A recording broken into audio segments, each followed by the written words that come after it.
Good morning. Welcome to the Tuesday, November 1st meeting of the Mason County Board of Commissioners. We welcome and thank you everybody for being here.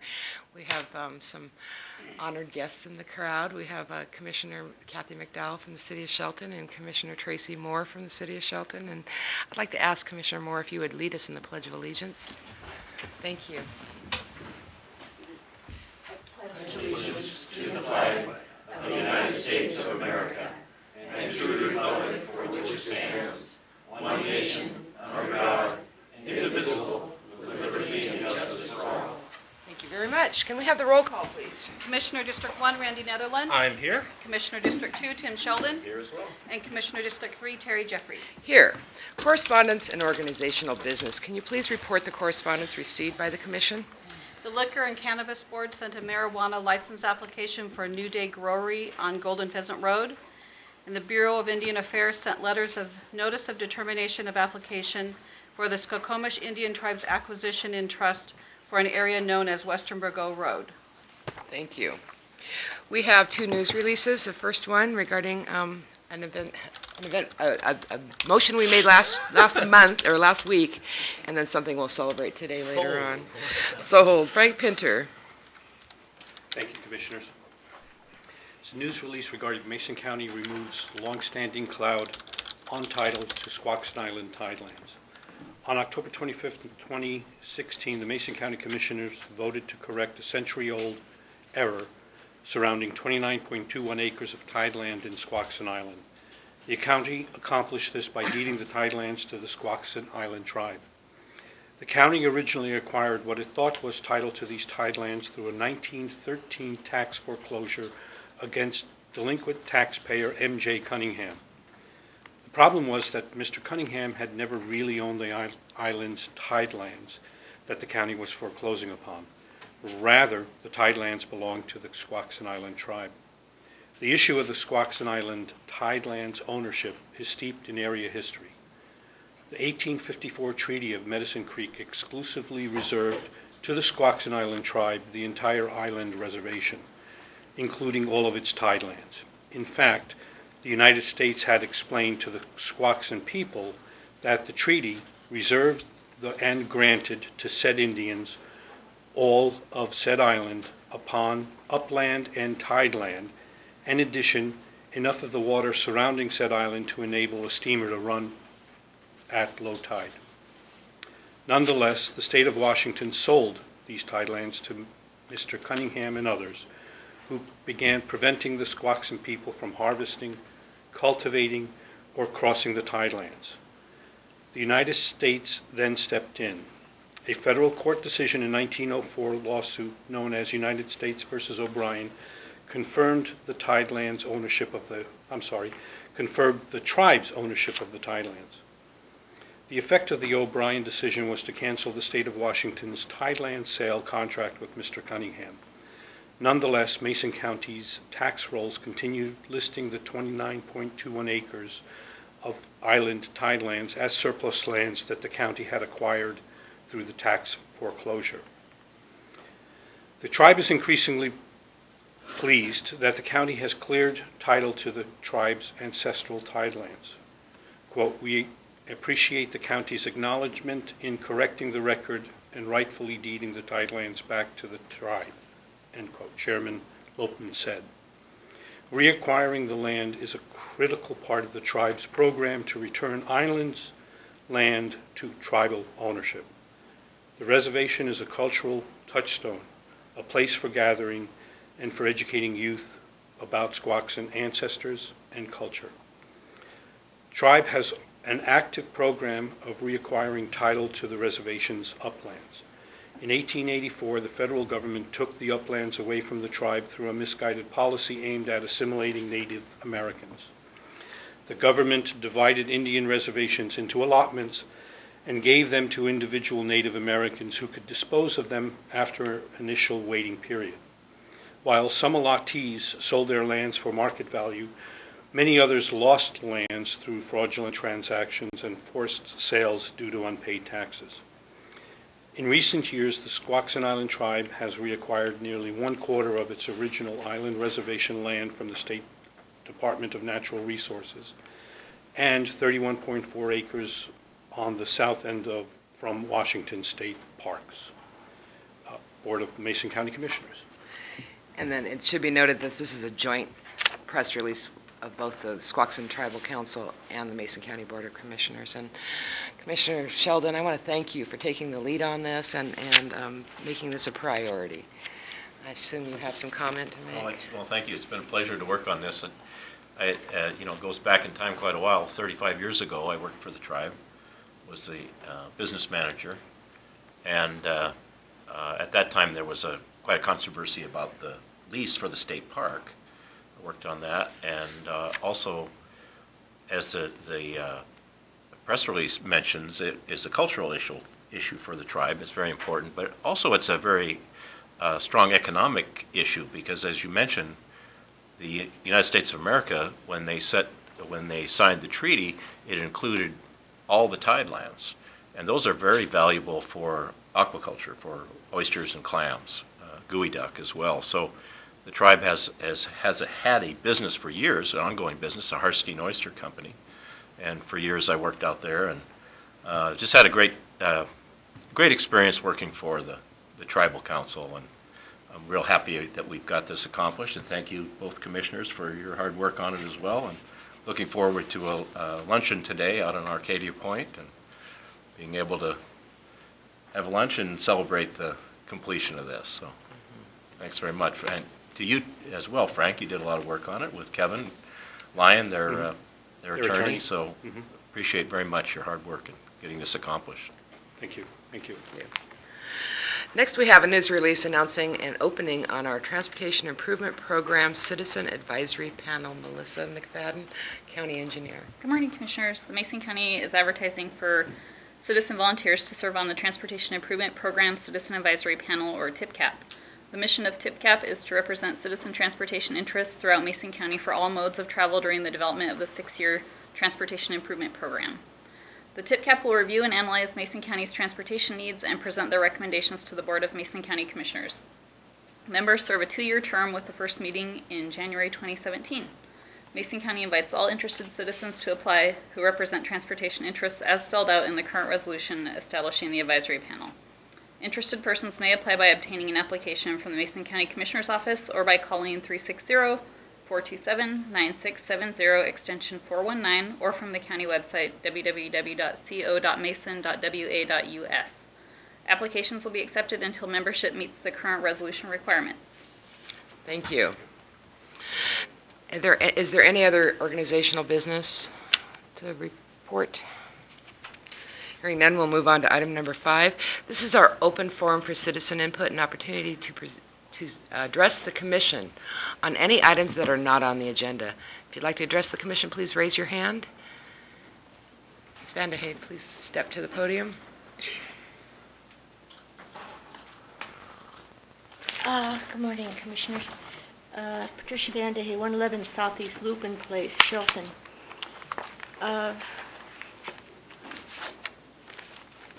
I was reading the public notices in the October 27th Journal, and I was very surprised to read that there was to be a public hearing November 22nd, 2016, 6:30 p.m. to consider the rezoning of the 3 vacant undeveloped parcels from rural residential to rural commercial. It doesn't give much information in the notice, but the reason I was really surprised about it was because it was supposed to be this morning originally. It was supposed to be a public hearing November 1st.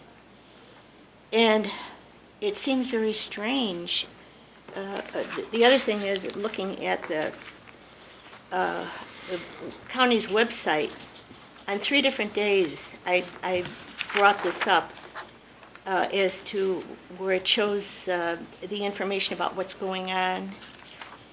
And 3 different days, there were 3 different ways of looking at it. On the 28th, it said, printout shows September 19, 2016, public hearing. Nathan Stout continued from July 25th, 2016, rezone of parcels, and he gives the numbers, to November 21st, 26. And then it says, would require an outright rezone to industrial or commercial districts. And these are just the brief notes that they put in there. Then the next day, the 29th, and the same day, it says, further down, October 3rd, 2016 item, place on October, they've got 111, I think they mean 11, 2016. Action agenda, a notice of hearing for November 11, 2016, to consider a rezone request for 3 parcels on McEwen Prairie Road. Then on October 29th, on the same page, it says page 1, Clerk of Mason County, dash 4 days ago, B of CC, October 25th, 2016, public hearing, placed on November 22nd agenda, rezone on the Prairie request. And then on the 30th, it doesn't mention anything. So I think anybody looking at that would be totally confused. Why? There's nothing on the agenda for a public hearing today. Why was that changed? And specifically to November 22nd, which is 2 days before Thanksgiving, and it's in the evening. So I think a reasonable person would look at that and say, they're figuring there will be fewer people there because of the holiday, and nobody wants to come there, and in the evening. I don't know for why would it be changed. So I'm looking for an explanation of this. These people have been waiting and waiting to get this thing resolved, and it's been bounced around like a ball. So I don't know if the commissioners know anything about this at all. Do you have anything to say your about chronology these? is what you're reporting, and so it would take some diving in, but I wonder whether some of the hearings that you're referring to that were to have been scheduled were for the Planning Advisory Committee. No. This was for the public hearing. They do have those at the Planning Advisory Committee as Yeah, well. but they already finished with it and recommended it to go to. It was set for this morning. The public hearing was set for this morning. Can I ask the clerk of the board, in your recollection, was there a change in the date of this hearing? Not that I recall, no.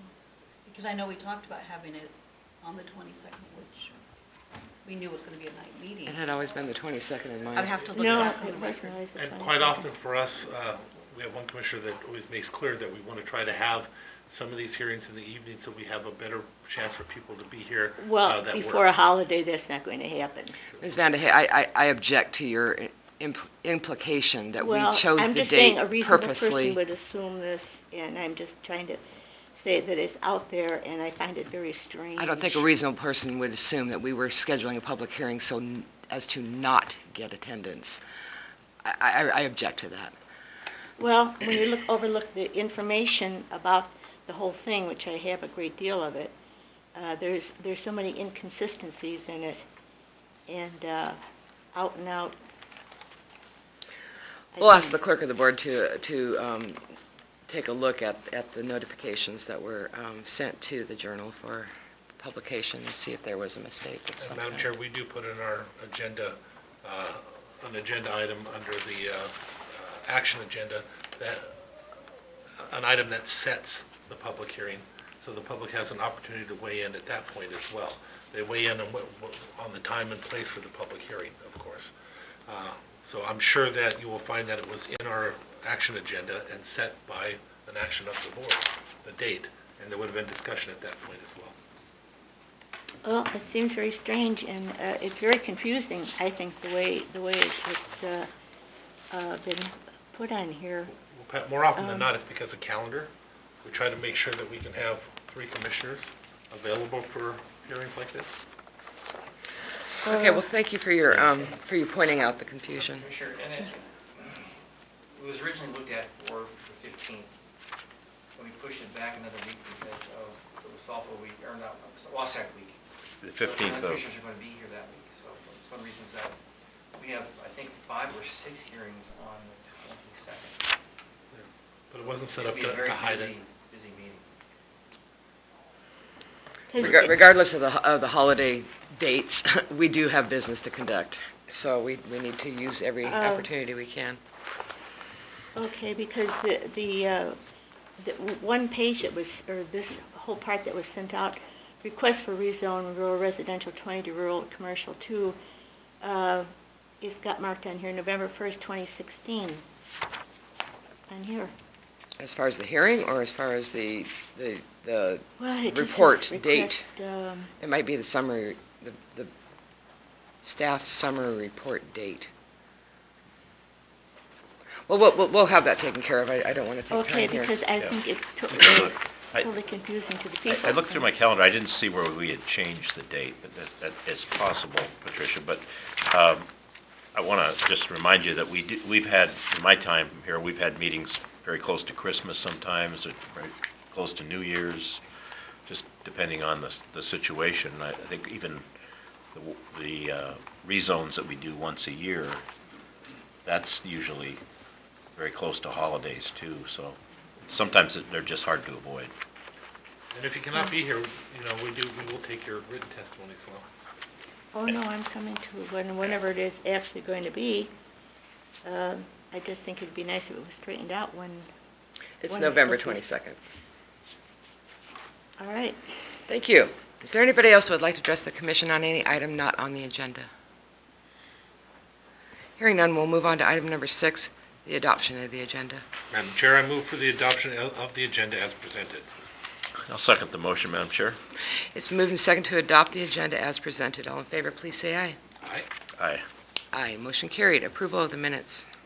Madam Chair, I'll move the approval of the September 13th, 20th, and 27th, and the October 11th, 2016 regular meeting minutes, as well as the October 17 and 24, 2016 briefing meeting minutes. I'll second, Madam Chair. It's been moved and seconded to approve the September 13th, 20th, 27th, and October 11th regular meeting minutes, and the October 17th and October 24th briefing meeting minutes. All in favor, please say aye. Aye. Aye. Aye, motion carried. Item number 8, this is the approval of the action agenda. The intention is to approve all items under the action agenda with one motion and one vote. We will read through each of the items. Members of the audience and the commission have an opportunity to ask any questions on the items on the action agenda. You also have the option to ask that any of the items be removed for separate discussion, vote, and testimony. Commissioner Sheldon, can I ask you to please read items number 8.1 through 8.3? Commissioner Netherland, would you please read item 8.4 through 8.6? And I will read 8.7 and 8.8. All right, Madam Chair, 8.1 is approval to set a public hearing on November 22nd, 2016 at 6:30 p.m. to certify to the county assessor the amount of taxes levied for county purposes and the amount of taxes levied for each taxing district for 2017. An increase to the current expense and road property tax levies for 2017 may be considered. 8.2, approval to set a public hearing on Monday, December 5, 2016 at 9 a.m. to consider adoption of the 2017 budget for Mason County. Copies of the 2017 preliminary budget will be available to the public on November 21st. And 8.3, approval of the resolution for participants of the Public Employee Benefits Board Medical Program, which allocates $838.88 per month county contribution for single enrollments on medical, $1,318.13 per month for dependent enrollments, and $1,154 as applicable and required by the collective bargaining agreements. Also approves a 0.88% cost of living adjustment for non-represented employees and as applicable and required by the collective bargaining agreement, as well as a 2% general wage increase for non-represented employees. Madam Chair, item number 8.4 reads approval of the Veterans Assistance Fund applications for necessity items, $150, and utilities, $380.12, for a total of $530.12 as recommended by the Veterans Service Office. Item number 8.5, approval of a memorandum of understanding with the Probation Services Employee Bargaining Unit of the Teamsters Local 252, which provides for the transition to the Public Employee Benefit Board, PEBB, for health insurance. Item number 8.6, approval of the resolution submitting the Recreation and Conservation Office, RCO, Boating Facilities Program project application for Jacoby Park boat ramp improvements. Application number is 16-2518, and authorize the chair to sign the certification of applicant match form. If awarded, the grant would provide $60,000 and the county's match would be $20,000 from the Real Estate Excise Tax 2 or REIT 2 fund. Item 8.7, approval to authorize Public Works to select and the county engineer to sign the agreements for structural, geotechnical, hydraulic, and archaeological services as needed for 2017 through 2018 calendar years from the county MRSC consultant roster. The maximum payout for geotechnical service agreement is not to exceed $200,000, and each of the other agreements is not to exceed $50,000. Public Works will announce each consultant selection during a regular scheduled commission meeting. Finally, 8.8, this is our approval of the warrants. We have Claims Clearing Fund warrants numbers 8043650 through 8043913, totaling $846,928.71. Our Direct Deposit Fund warrants numbers 35550 through 35940, totaling $655,367.11. And our Salary Clearing Fund warrants numbers 7002282 through 7002309, totaling $474,666.60, for the grand total of $1,976,962.42. For the public's information, our claims clearing year-to-date total is $27,125,882.05. Direct deposit year-to-date total, $11,429,520.11. And our salary clearing year-to-date total is $11,995,954.22. Is there anybody in the audience that has any questions on any of the items just read? Commissioners, do you have any questions? I have one on 8.3. I think maybe Frank could answer it for me. Yes, sir.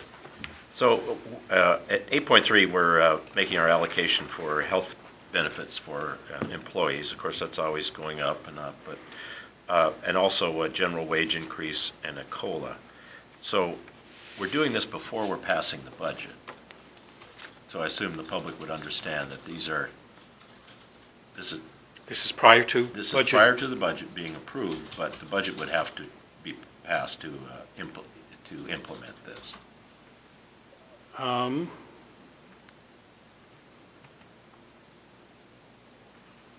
Once this is approved, then that becomes a resolution which gets implemented. Ultimately, it would have to be funded through the budget process. It has That's to be correct. funded through the budget process. Okay, thank you. And these are for non-represented employees. These are Right. not union employees or electeds and or commission. These are for the non-represented. So when we have the sentence in here,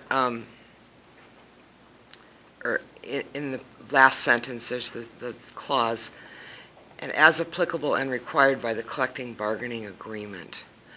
So it seems to me that we're mixing both some of the agreements, CBAs, with the non-represented. This is for the medical component. Okay. For the 1154, that would affect the collective bargaining agreements. Okay. That is correct. We're giving them this same rate as we gave the rest of the unions as we did through the collective bargaining agreement. Correct, which is the same for all the collective bargaining agreements that have signed to this point, as well as for the non-represented. And to take Commissioner Sheldon's question a little bit further, process-wise, should a budget be passed that then negated a general wage increase for non-represented employees as well as COLA, we would have to pass another resolution that would rescind be this prudent, yes. resolution. Mhm. Okay. Thank you very much. Are there any other questions? I just had one more, Please. and I think Melissa can answer this one for us. The item 8.7, so the consultant roster, we're going to allocate up to $200,000 for geotech work. Yes. What are some of the examples of the work that you'll be doing? Sure. So anytime we have a situation, we have frequently failures along North Shore Road. So a lot of times before we go out and do a structural repair, we need to do some drilling and make sure that we know for sure what's underneath there. We used our on-call geotech roster for work on Trails Road this year, so that we knew what we were dealing with. A lot of times, just anytime you do pile driving, you want to know what's under the ground before you start hammering something in there. So that's why we've really ended up using a lot of geotech lately, because we've had failures that what you see on the surface is not necessarily what's under the ground. So we've got to get a better picture of that before we start our repair. Thank Does that you. answer your question? Do you know what we spent year to date on geotech? This year we 2016? actually increased. We did an increase, so we had a $50,000 limit, and we ended up increasing it. I think it was close to $200,000, so I think that's how we selected that number for next year. I think it's interesting too. At our rain gauge at home, we had just under 31 inches for the month of October. Wow. So we may have lots of unstable slopes this Yeah, year. we might see some more failures, so. Thank you. Would anybody in the audience like any of the items on our action agenda removed for a separate vote? Commissioners?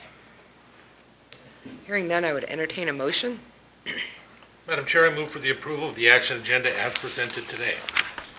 I'll second the motion, Madam Chair. It's been moved and seconded to approve the items 8.1 through 8.8 on today's action agenda. Is there any further discussion? Hearing none, I will call for the vote. All in favor, please say aye. Aye. Aye. Aye, motion carried. Thank you very much. We've moved our agenda around a bit to allow our department heads and elected officials, of which we have one, an opportunity to address the public. Would anybody from our staff like to address the public on any items? Okay, hearing none, we will move on to we have no public hearings. So now this is item number 11, our board reports and calendars. This is an opportunity for us to share with you some of the work we're doing, representing you on other boards throughout the region, as well as announce any opportunities or times that we may be together at a meeting other than a commission meeting for Open Public Meeting Act disclosure purposes. Commissioner Sheldon, would you like to start? Sure. Let me go back to last week. Had a meeting out at Squaxin with the Skookum Creek Tobacco Board on the 26th in the morning, and unfortunately wasn't able to attend the evening meeting. We talked about shoreline issues. I'll review that tape, and I think we've continued that meeting till December 6th or 7th, I think. Yes, 6th. I will be there then. I was in Kennewick with PUD 1 and PUD 3. We had a energy forum over there. I had a good opportunity to talk to Michelle. Now I got to remember her last name. She's the power manager for PUD 3. Talked a little bit about some of the industrial work that they're doing doing work for the industrial customers in Mason County and some of the potential expansion. So that was very good information that I learned from her.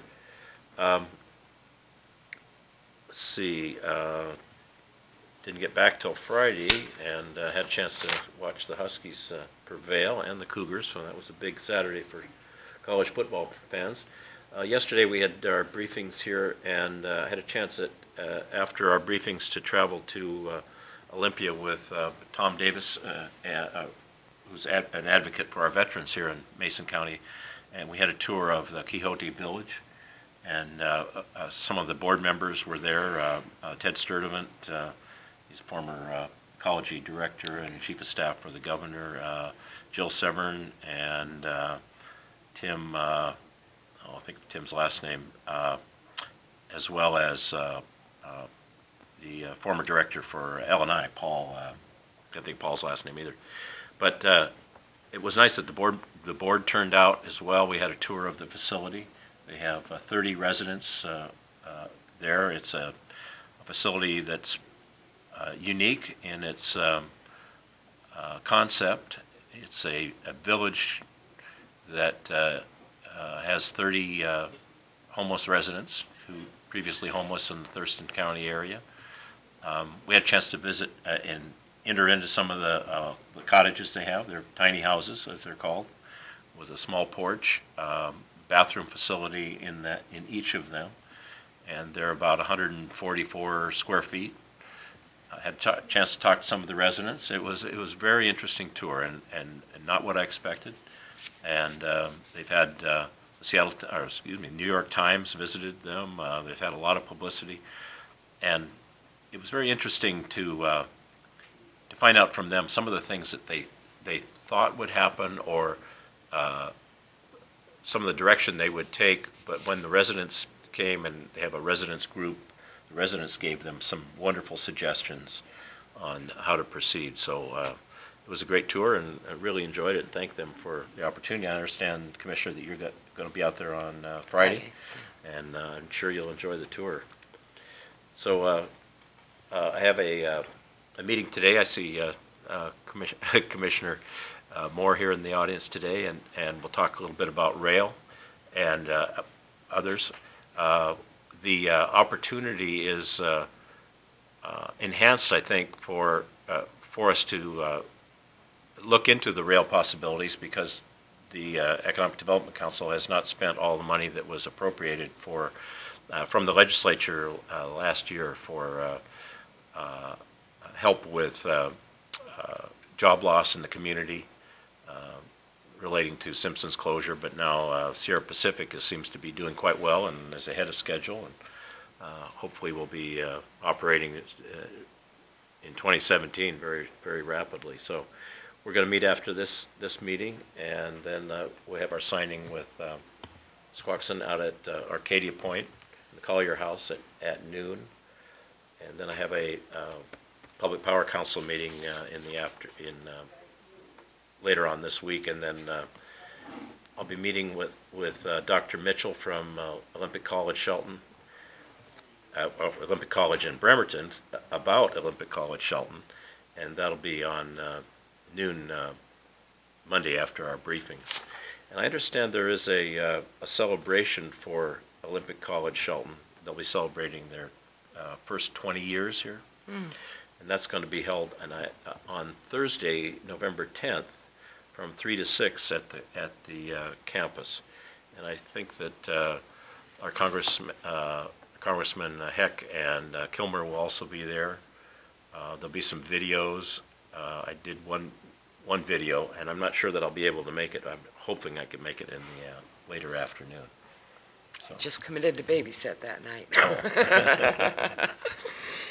Okay, thank you. Thank you. Commissioner Netherland. All right, North Mason Chamber of Commerce luncheon. Also had a first meeting of a North Mason leadership group, of which some of our staff attended. I didn't know who was all going to be there. It was interesting. I was invited, but our staff, especially Jerry handled himself very well, and it was pretty interesting when you watch all these people with their diverse opinions.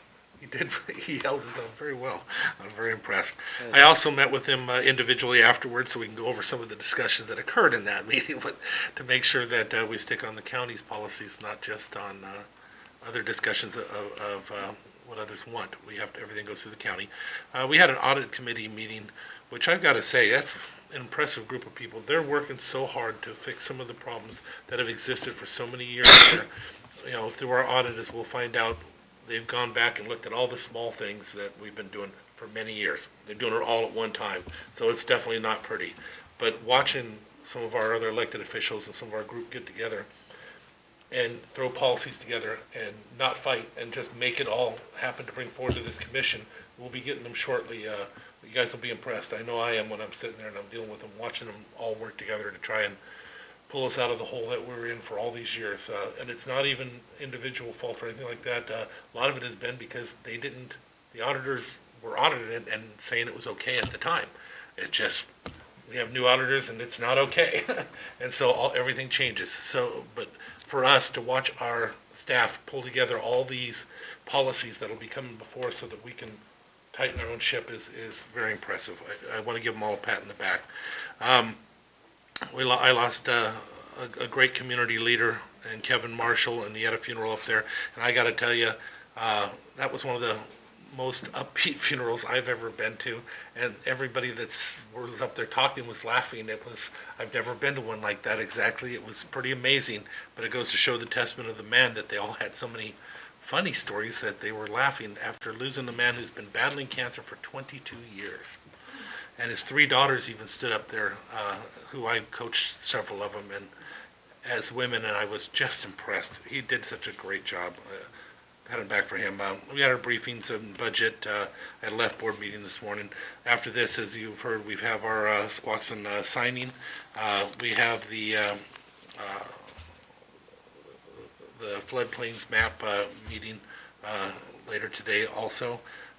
Today? Tomorrow? Is that tomorrow? I have it in for today. Okay. Is it today? We were told yesterday it was tomorrow. I know we're told for today. Yeah. Did you? I apologize. Maybe I just got on. Yeah, we got it at the same place, Commissioner. Okay, so that starts at 1 o'clock? 1 o'clock, yep.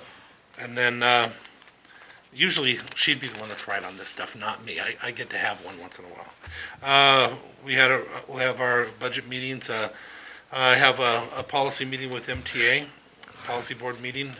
Now the Shelton Career Expo, are we having another one? Because I have it in my calendar for this week. I don't have it. Okay.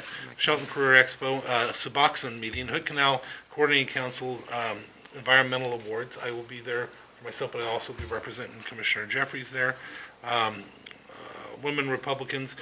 Peter Gunn and Mary Gunn are celebrating their 50th wedding anniversary, and it's going to be a big event, so I don't know if any of you will be there for that. Briefings and a Port Allen meeting brings us back to a regular meeting. Thank you. Last week, following our commission meeting, in the morning of the 26th, we had a Memorial Hall Committee meeting. Gentlemen, I didn't get an opportunity. We had such a busy briefing schedule yesterday. I didn't get a chance to share with you. The Memorial Hall Committee had voted to no longer rent that facility for one-time events to the private events. I reviewed the deed of the Memorial Hall, and it is to remain open for public meetings, and then of course for the use of our Veterans Services Group, and the only one that really is outlined in the deed is the Fred Weibel American Legion post. But I've asked our clerk of the board to review whether this is a action that would need to be considered by the commission or not. But at the very least, I need you to know that there is a desire to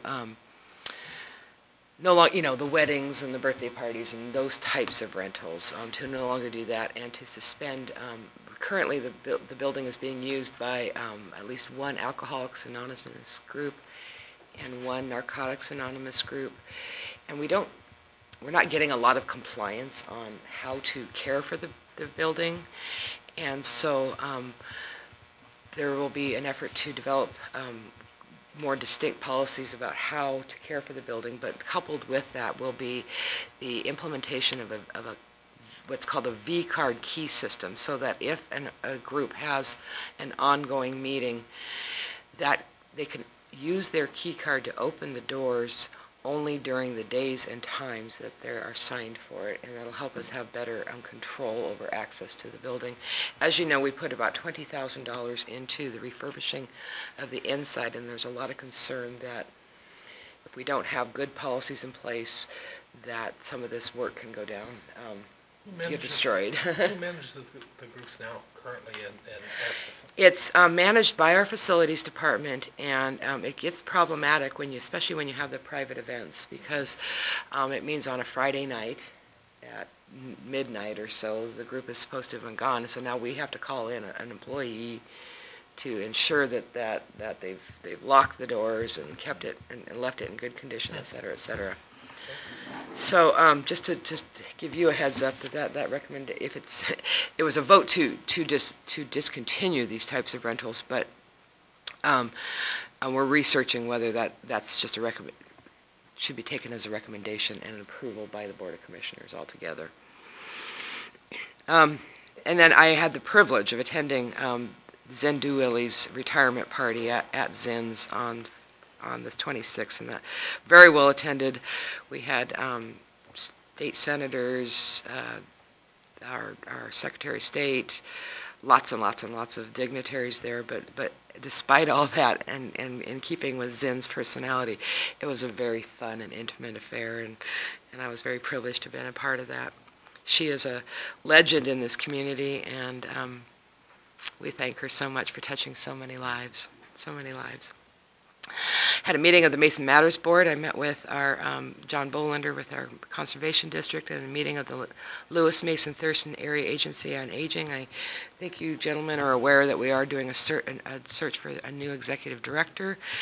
The application period is still open, but we're hoping to start interviews in late November with the hope of having somebody on board by the first of the year. Then I was invited to serve as a role model for the Mason County Journal's Read to Kids Night on Thursday the 27th, and it was a really fun event. More readers than kids, but they're going to continue to advertise and have this and have more coordination with some other events that the school district puts on. But I thank the Journal. That was a very fun event. I really did.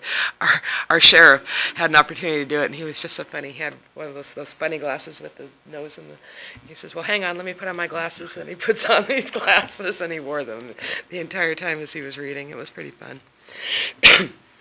I met with our sheriff on Friday to discuss some of the procedures that he'd like to see changed in our budgeting processes.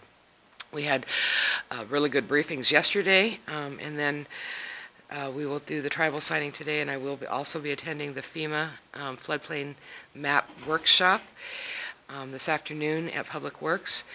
And then we have another all day long budget workshop scheduled tomorrow to do some final decision making around some of the requests that we had reviewed. I will be addressing also the Pioneer Kiwanis tomorrow morning. And then we have a Lodging Tax Advisory Committee meeting, and then a Thurston Mason Behavioral Health Organization planning meeting, and then I will be touring Coyote Village, as Commissioner Sheldon mentioned. And then we're back here on November 7th for briefings. Is there any other business to go before the board, or any other board work that you've been doing that you'd like to share with the other commission? I try really hard. We're representing the county individually on a lot of regional boards, and I would try really hard to keep you gentlemen abreast of what decisions are coming out of those boards. I did have a question on Commissioner Sheldon on these units, 144 square feet, and so they have do they have a bathroom? Do they have a shower in there as well, or just a bathroom? They just have a toilet and a sink in the unit. The showers are in the communal building where the cooking facilities are.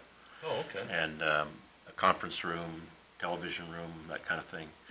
On the cooking facilities, do they individually cook, or they individually cook. Many times they'll eat together. Some individuals will. You can have guests in, or they can have many of the people that are there are also non-custodial parents. So it's amazing how this unit of homeless people have now reunited with their kids. Great.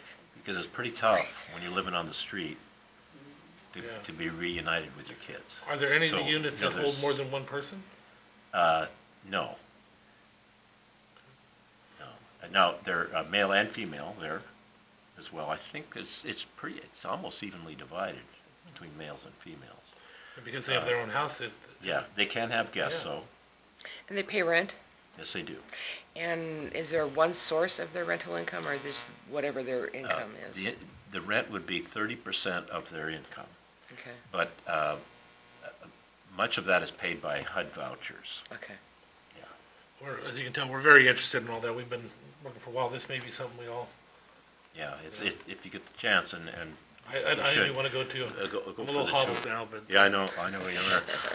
Well, it's an interesting facility. It was expensive to build because of the wetlands in the area, but they've incorporated the wetlands very well into the layout. And I guess you didn't ask me this, but it's been very well accepted by the neighbors. Well, that's a big issue, because you mentioned that they had a meeting with them. What were some of the ideas they came up with that you can share? Well,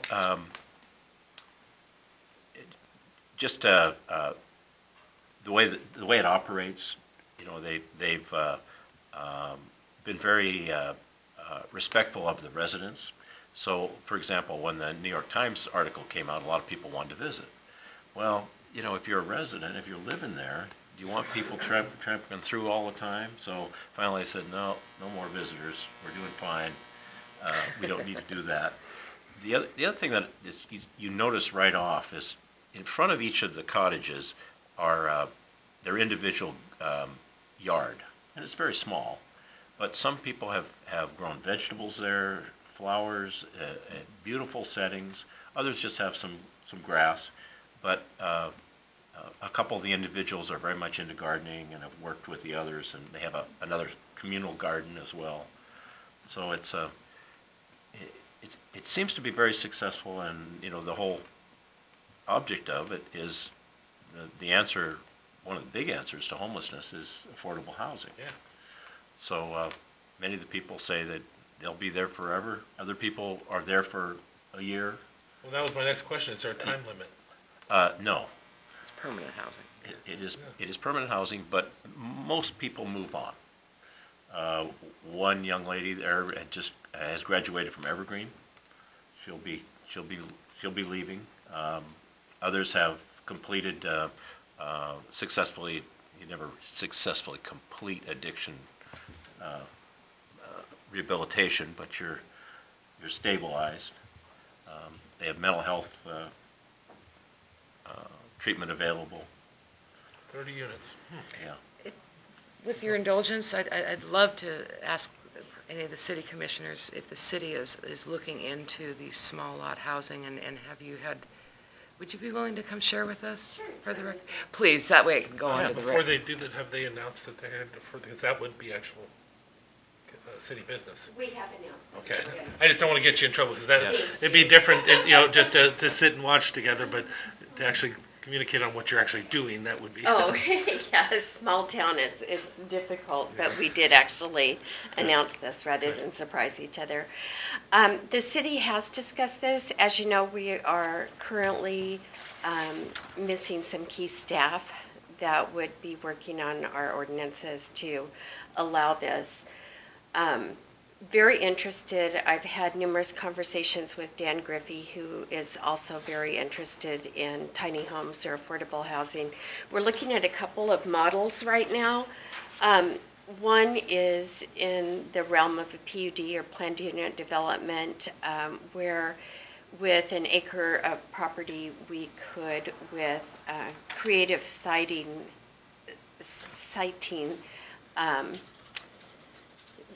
fit more homes in with looking at some creative planning, like, maybe a communal parking area further away from the houses closer together, maybe around a central garden or court or, a green space. So we are looking at that. We're also looking at the potential for mother-in-law type apartments, like accessory dwelling units, to be more affordable. We're looking at tiny homes stock plans, so that we could maybe have 5 or 6 stock plans, so that would cut the costs down as well. When someone comes in, the plans are approved, that would cut the costs down. We've looked at our utilities and the potential there for treating tiny homes as a condo. And so we would be able to have the utility connections for 3 on a single utility connection with separate meters. So, I've also been really involved in the Mason County Housing Coalition, and we've discussed different ideas for that, but we're looking at changing our ordinances to better accommodate tiny homes. We have not looked at any type of siting for a Quixote Village type arrangement, other than the planned unit development, if that could be accommodated there. A lot further along than we are then. Thank you for your work on this. Thank you. Yeah. I had one other thing I wanted, since this is an announced meeting. Okay. You may or may not be aware that of the high need we have of finding a biosolids contractor, somebody that would take our biosolids, and I understand that your commission is working on that, Yes. that we can be your customer. Yes, and I recently attended the IACC conference in Wenatchee, where I did discuss that idea with the funders who had funded our sewer treatment plant. They were very interested in that, very thrilled to find that it was being considered because that fulfills part of their goal as well, as far as keeping our environment cleaner, working together, making full use of our facility. It's already recognized as a world-class facility, and so that would just up the value of it. But I guess my question is, is there concern among the commission that we can address regarding City of Shelton taking Mason County's biosolids? I can't speak for all the commissioners because we haven't discussed it in a commission meeting. Oh, okay, I thought you did on Monday. Okay. Well, briefly, and not to any extent that we've made a decision on that so far. I know there has been interest expressed from another community to bring their biosolids to us as well. We look at it as long as our facility can continue to be as efficient as it is, then I believe that we're looking at it as a potential revenue stream. So I think that's it. Of course, there are the concerns as far as the potential for metals in Mason County's product. And So to speak. And I believe that we're in the process of testing those, or you were in the process of testing those to make sure that they would be acceptable to our treatment plant. Well, thank you very much. I You're appreciate welcome. it. Well, Madam Chair, if I please. just mention one thing that's going on that might add to this discussion. At biorecycling out at Webb Hill, which has a permit to take septage, they are at this point seeking a renewal of their permit. And one citizen, and I have also sent, in the process, it hasn't been sent, it's being drafted today in Olympia, have requested a public hearing and a public meeting on that permit out at Webb Hill. And the reason is, over the years, that facility has taken a tremendous amount of septage from tank trucks coming in, from porta potties and other facilities, from Kitsap and other places, Thurston, Pierce counties, amazing amount. And so there's some questions about what that area can actually hold. So as we go through that permit process, we've been looking, our commission has been talking about, is it possible to take some of that material at our plant in Belfair, because it's underutilized. So that's part of the so-called sewage mix here, I guess we'll call it. That's poor joke, but circulating around. Anyway. And it does, and it gets cooked. Right. So, but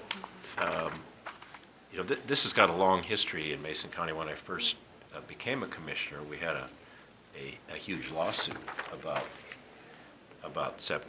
biosolids and where it ends up, and that was finally resolved. But it's a big issue, obviously.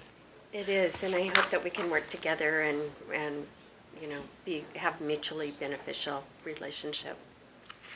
Okay. Well, thank you for your willingness to be on the hot seat. You bet. Shall we invite Commissioner McDowell up for anything? She was clear. Okay. Is there any other business to come before the board? Well, Madam Chair, I just want to thank the two commissioners for coming forward today. It's great to see you and to work together. I always say this: we're one of only 6 counties in the state that only has one incorporated city. So we're partners, and we only have, we live in a county, all of us, and it's like a big house, and we need to know what's going on. yeah, I appreciate your input.